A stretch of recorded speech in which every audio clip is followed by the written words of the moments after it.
দিব্যত্রয়ী চ্যানেলে আপনাদের সকলকে স্বাগত। অচিন্ত্য কুমার সেনগুপ্তর লেখা পরম পুরুষ শ্রী শ্রী রামকৃষ্ণ থেকে পাঠ। আজ পর্ব 148, দ্বিতীয় ভাগ। ওম স্থাপকায় চ ধর্মস্য সর্বধর্মস্বরূপিণে অবতারবরিষ্ঠায় রামকৃষ্ণায় তে নমঃ। জ্ঞানীর কাছে ব্রহ্ম, ভক্তের কাছে ভগবান। ব্রহ্ম ক্ষুর ধারের মতো দুর্লক্ষ, আর ভগবান সর্বরস কদম্ব মূর্তি, সমস্ত রসের আধার আশ্রয়।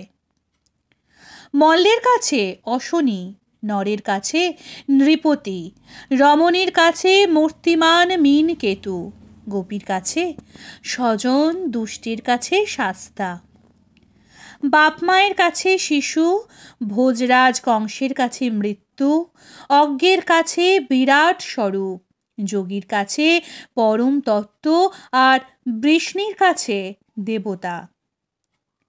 যে ঈশ্বরকে যেমনভাবে দেখে, ঈশ্বর তার কাছে তেমনই। কৃষ্ণ যখন কংসের মল্লমঞ্চে অবতীর্ণ হলেন, তখন সকলে তাকে এক রূপে এক চোখে দেখল না।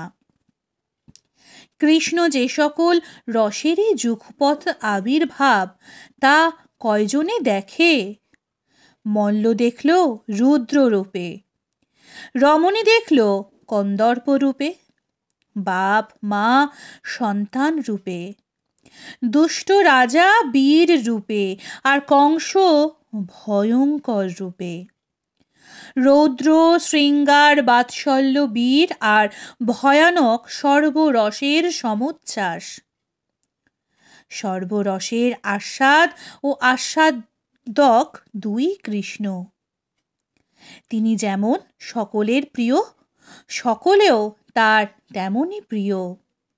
তার বাঁশি ডাকছে সবাইকে, আর সকলেও সেই বংশী রবের জন্য উৎকর্ণ হয়ে আছে। শুধু মানুষ নয়, বনের পশু পাখি, বৃক্ষলতা, তৃণগুল্ম, কৃষ্ণসার গহিনী হরিণেরাও ছুটে এসেছে কৃষ্ণের কাছে। বিমুক্ত গৃহাসা গেহিনীর মতো এই সার কৃষ্ণ ছেড়ে যাবে না আর কৃষ্ণ সাগরের কাছে। সার হংসের দল চারুগীত ঋতচিত্ত হয়ে শ্রীহরির কাছে এসে মিলিত নেত্রে বসেছে স্তব্ধ হয়ে। পুষ্প ফলাঢ্যা বনলতা আর প্রণতভার পুলকিত তরু প্রেম হৃষ্ট হয়ে মধু দ্বারা বর্ষণ করছে।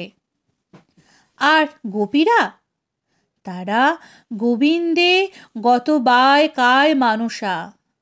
কৃষ্ণ বললেন, তারা মন্মনস্কা মৎ প্রাণা, মদর্থে তক্ত দৈহিকা, তক্ত লোক ধর্মাশ্চ।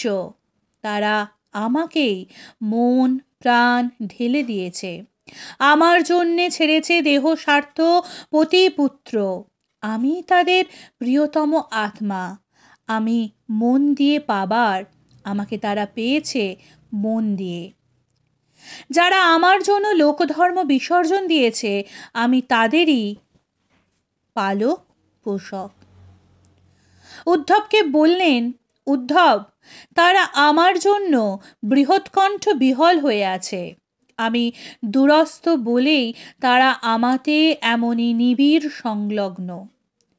আবার ফিরে যাব বলে তাদের আশ্বাস দিয়ে এসেছিলাম। আহা, সে কথা বিশ্বাস করেই তারা বহু ক্লেশে দেহ ধারণ করে আছে।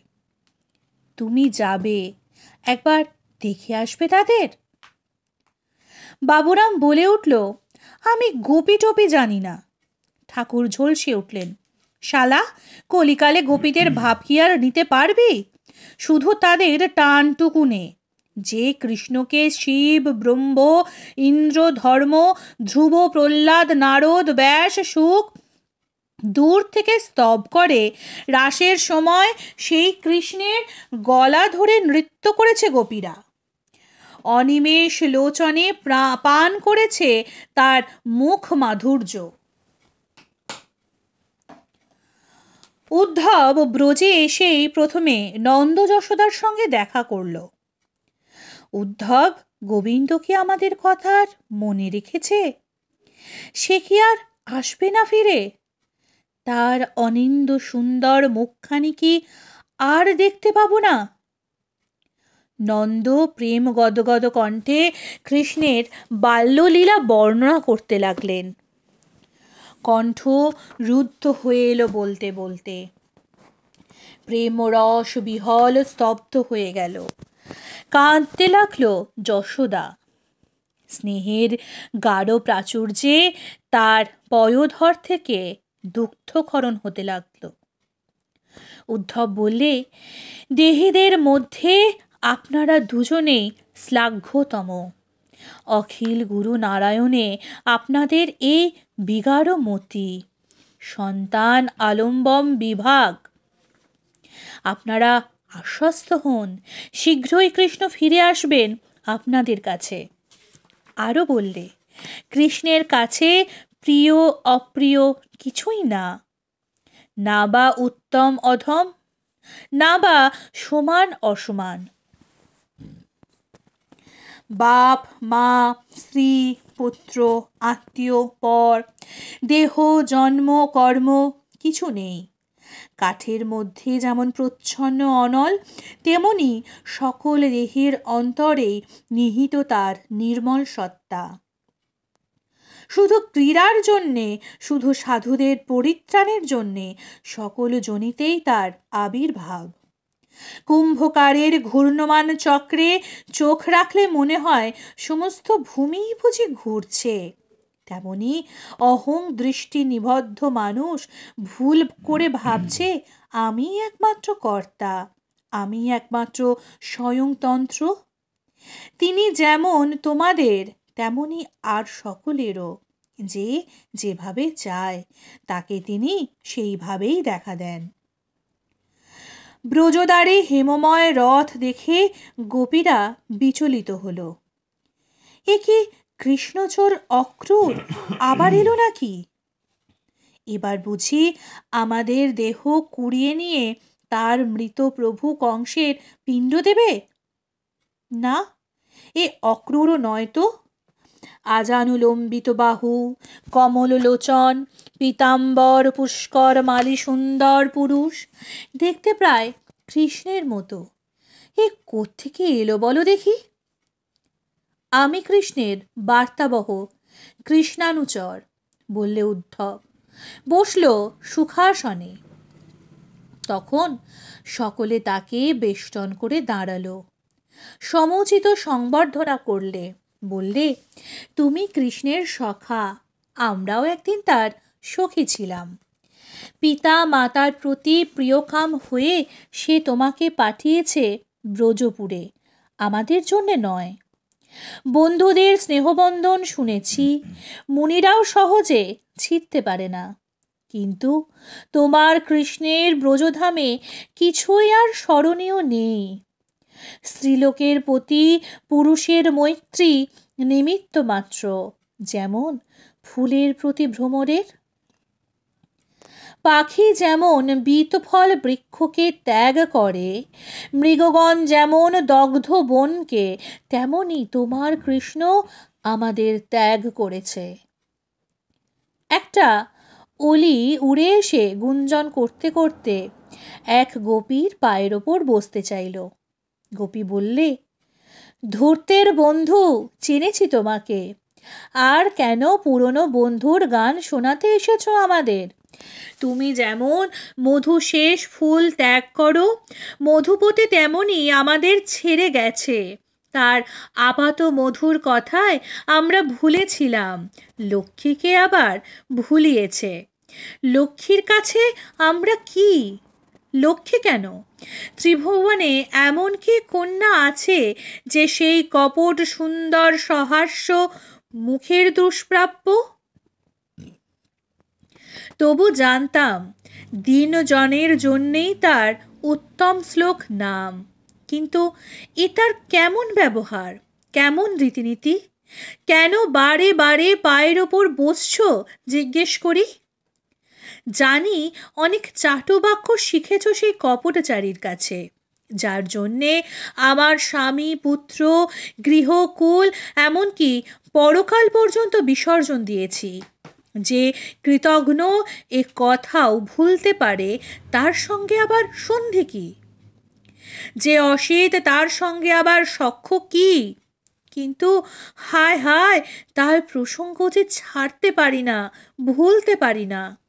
অশ্রুতে চোখ আচ্ছন্ন, তবু সেই কৃষ্ণ সঙ্গমে ধ্যান করি।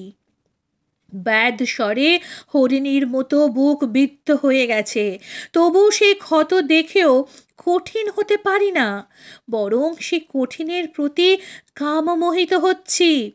হে প্রিয় প্রেরিত বন্ধু, বৃথা রাগ করছি তোমার ওপর। বলো সেই প্রিয়তমের কথা। এই দাসীদের কথা কি ভুলেও একবার সে উচ্চারণ করে? সে কি তার অগুরু বাসিত হাতখানি আমাদের মাথার উপরে রাখবে না আর কোনোদিন? উদ্ধব বিহল হয়ে পড়ল। বললে, তোমরাই ধন্য, তোমরাই সিদ্ধকাম, তোমরাই লোকপূজ্য। তোমাদের এই বিরহ সন্তাপ আমার প্রতি শ্রীকৃষ্ণের অনুগ্রহ। তোমাদের এই বিরহ সন্তাপ দেখেই বুঝতে পারছি ভগবত প্রেম সুখ কি অনির্বচনীয়। তিনি তোমাদের জানবার জন্যে কি বলে পাঠিয়েছেন জানো? বলেছেন তোমাদের সঙ্গে তার আর বিয়োগ নেই। ধ্যান কাম হয়ে সর্বদা তোমাদের মন তাতে মগ্ন থাকবে। তারই জন্যে তার এই দূরস্থিতি। প্রিয়তম সর্বক্ষণ কাছে থাকলে রমণীদের আকর্ষণে আলস্য আসে, দূরে থাকলেই জাগে তাতে বিহল প্রাবল্য। তাই সম্পূর্ণ মন আমাকেই আবিষ্ট করো। থাক, ঢের হয়েছে। শত্রু নাশ করে এখন সে রাজ্য লাভ করেছে, রাজকন্যাও বিয়ে করেছে শুনলাম। এখন আর এ বনচারিণীতে তার রুচি থাকবার কথা নয়। কিন্তু জিজ্ঞেস করি, আমাদের সে একদিন যেমন করে ভালোবেসেছিল তেমন করে কি বাসতে পারে মধুপুরের কামিনীদের? কজ্জল নয়নের স্নিগ্ধ সলজ্জ হাসি দিয়ে, অবলোকন দিয়ে তারা কি আমাদের মতো পারে তার অর্চনা করতে? বলো, সে কি আসবে না? তার গাত্র স্পর্শে সুশীতল করবে না, সঞ্জীবিত করবে না আমাদের? জানি নৈরাশ্যই সুখ, তবু আশা ছাড়তে পারছি কই? গোপীরা আবার শোক করতে লাগলো। তোমাদের হরিকথা গীতে লোকত্রয় পবিত্র হয়, তোমাদের চরণ রেণু বন্দনা করি। উদ্ধব বলতে লাগলো, শ্রীহরির নিজ অঙ্গে একান্ত সংলগ্ন লক্ষ্মীর প্রতিও এমন অনুগ্রহ হয়নি। ভদ্রাচারের ধার ধারে না যে বনচারী, তারা শুধু ভালোবাসার জোরেই ঈশ্বরকে লাভ করল। আমি আর কিছু চাই না। বৃন্দাবনে যে সকল গুল্মলতা ও ঔষধি এদের পদরেণু স্পর্শে পবিত্র হয়েছে, আমি তাদের মধ্যে যে কোনো একটি হতে চাই। গোপীদের তাই বললেন শ্রীকৃষ্ণ, তোমাদের ঋণ আমি কোনো কালে শোধ করতে পারবো না, দেবতার আয়ু পেলেও না। দুর্জর গৃহশৃঙ্খল নিঃশেষে ছিন্ন করে আমাতে আত্মার্পণ করেছ, প্রত্যুৎপকার দ্বারা নয়, তোমাদের প্রীতি দ্বারা আমি অরিণী হব। ঠাকুর আবার বলতে শুরু করলেন কৃষ্ণ কথা। শ্রীকৃষ্ণ যেদিন রাসলীলা করেন সেদিন বৈকুণ্ঠ থেকে লক্ষ্মীও এলেন লীলা দেখতে। যোগমায়া দ্বার রক্ষা করছে, তাকে বললেন, দৌড় ছাড়ো, রাসস্থলিতে যাব। যোগমায়া বললে, আগে গোপীদের পদরজে গড়াগড়ি দিয়ে গোপীদের প্রাপ্ত হও, তারপরে যেতে হবে রাসস্থলিতে। কি এত বড় কথা? আমি বৈকুণ্ঠের লক্ষ্মী, আমি গোয়ালা মেয়েদের পদরজে গড়াগড়ি দেব? যাব না রাসস্থলী। আমি তপস্যা করে ভগবানকে নিয়ে করব রাসলীলা। আজও পর্যন্ত বৃন্দাবনে বিল্লবনে লক্ষ্মী তপস্যা করছেন, কিন্তু কৃষ্ণ কি তপস্যার জিনিস? গোপীরা সাধন ভজন তপ জপ কিছুই জানে না, তাদের একমাত্র সম্বল ভালোবাসা।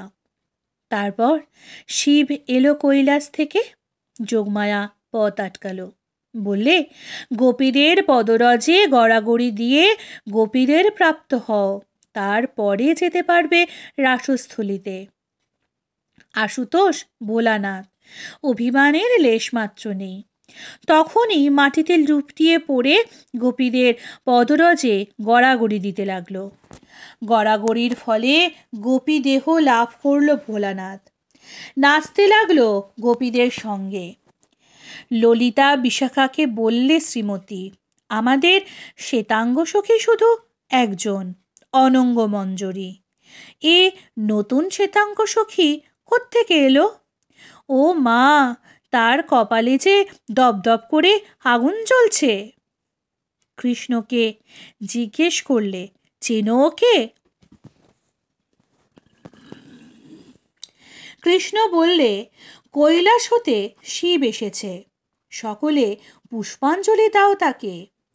কৃষ্ণ গিয়ে আলিঙ্গন করল, বললে, আপনি এখানে গোপীশ্বর হয়ে বিরাজ করুন।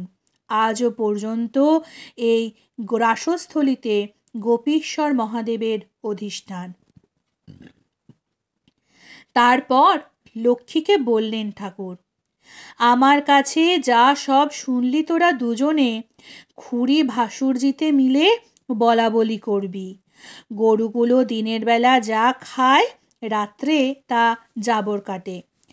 বলা বলি করলেই আর ভুলে যাবি নে, মনে গেঁথে থাকবে। আবার বললেন, আমার দোকানে সব রকম জিনিস পাওয়া যায়, যে যেমন খদ্দের তাকে সেই জিনিসের যোগান দিই। শোন আরও কৃষ্ণ কথা। আয়ান ঘোষ আগের জন্মে ব্রাহ্মণ ছিল, ঘোরতর তপস্যা করলে ভগবান সন্তুষ্ট হয়ে বর দিতে চাইলেন। ব্রাহ্মণ বললে, তোমার লক্ষ্মীকে পেতে চাই, তাকে আমার গৃহিণী করে দাও। ভগবান ভ্যাবাচাকা খেলেন, বললেন, ও ছাড়া অন্য বর নাও। অন্য বর নেব না, লক্ষ্মী আমার একমাত্র লক্ষ্য। ভগবান চলে গেলেন, কিন্তু তপস্যা ছাড়ল না ব্রাহ্মণ। দেখি কেমন তুমি বাঞ্ছা কল্পতরু। ভগবানকে আবার আসতে হলো, বললেন, লক্ষ্মী ছাড়া আর যে কোনো বর নাও। ব্রাহ্মণ বললে, আর সব ছাড়তে পারি, লক্ষ্মী ছাড়া হতে পারবো না। আবার চলে গেলেন ভগবান। ব্রাহ্মণের তপস্যা আবার তাকে ফিরিয়ে আনলো, বারবার 3 বার। তখন অনুপায় হয়ে বর দিলেন, বললেন, বেশ, তুমি গয়লার ঘরে গিয়ে জন্ম নেবে, আর লক্ষ্মী তোমার ঘরণী হবে, কিন্তু তুমি ক্লীব হবে, ঘরণীকে স্পর্শও করতে পারবে না। ব্রাহ্মণ হাসল, বললে, তোমার লক্ষ্মী আমার ঘরণী হবে তাতেই আমি খুশি, তাকে আমার স্পর্শ করবার দরকার নেই। আমি তপস্বী, দিবানিশি তপস্যা করব। তথাস্তু। আয়ান ঘোষ খাবার সময় বাড়িতে একবার আসে, আর বাকি সময় কেশিঘাটে বসে তপস্যা করে। সৎ, চিত আর আনন্দ, সদংশে সন্ধিনী, চিদংশে সংবিদ আর আনন্দাংশে লাদিনী, মানে ভক্তি। সরস্বতীর কর্মধারা, যমুনার জ্ঞানধারা আর গঙ্গার ভক্তিধারা। ঈশ্বরের তাই 3 রূপ, প্রতাপ ঘন, প্রভাব ঘন আর প্রেম ঘন। অখণ্ড প্রতাপ, অতর্ক প্রভাব আর অনন্ত প্রেম। তাই কর্মজ্ঞান আর প্রেমের সাধন করো। কর্মে সর্বভূতে হিতকারী, জ্ঞানে সর্বভূতে সমদর্শী, আর প্রেমে সর্বভূতে প্রীতিমান। ॐ निरञ्जनं नित्यमनन्तरूपं भक्तानुकम्पाद्रैतविग्रहं वै ईशावतारं परमेशमिदं तं রামকৃষ্ণং শিরসা নমামি। আজকের পর্ব এখানেই শেষ হলো। পরবর্তী পর্ব আসবে আগামীকাল। নমস্কার, সঙ্গে থাকুন, সুস্থ থাকুন, ভালো থাকুন। জয় ঠাকুর।